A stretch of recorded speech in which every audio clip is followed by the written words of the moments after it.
Alors, l'open access, pour moi, c'est la possibilité d'accéder librement à des articles scientifiques, donc libre de droit.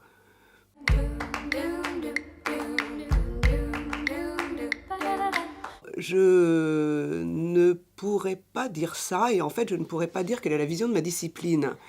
Je vois plutôt, de la part de mes collègues, pas mal de bricolage, avec une mise à disposition des articles plus ou moins communes. Non, il y a pas, on ne peut pas parler de vision partagée, je ne pense pas.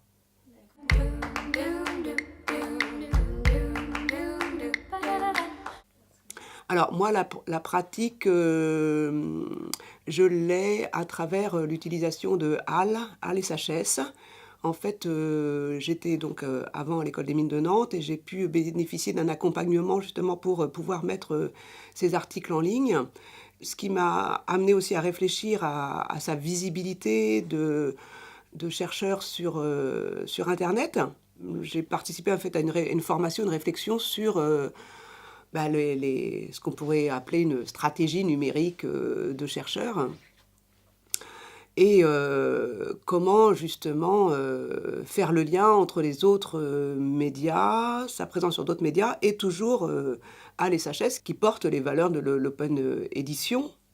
Donc là, en termes de pratique, je trouve que ce que j'ai mis en place pour l'instant tient à peu près la route.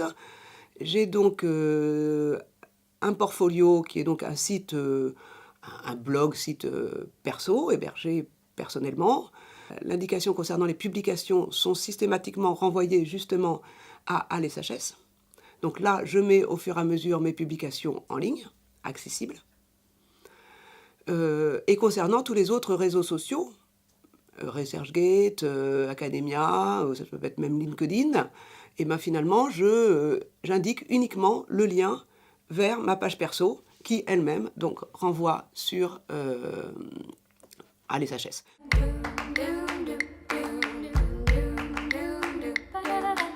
Nos publications scientifiques, on peut les faire car on a un financement public. C'est quand même de l'argent public qui nous permet de le faire. Donc pour moi, ces publications doivent rester publiques et ne doivent pas tomber dans le domaine privé.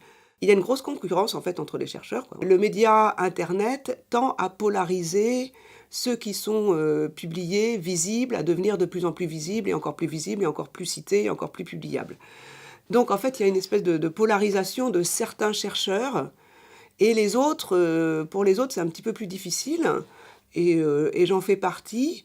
Et je pense que si on ne rend pas facilement accessibles nos publications, on est vraiment plus du tout visible, quoi.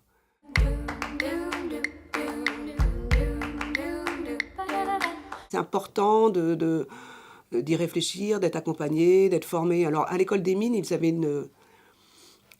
faisaient quelque chose que je trouvais très intéressant et très pratique pour nous, chercheurs, c'est qu'ils organisaient des barnums, des bars numériques. Donc régulièrement, entre midi et 2, on pouvait arriver avec une série de questions.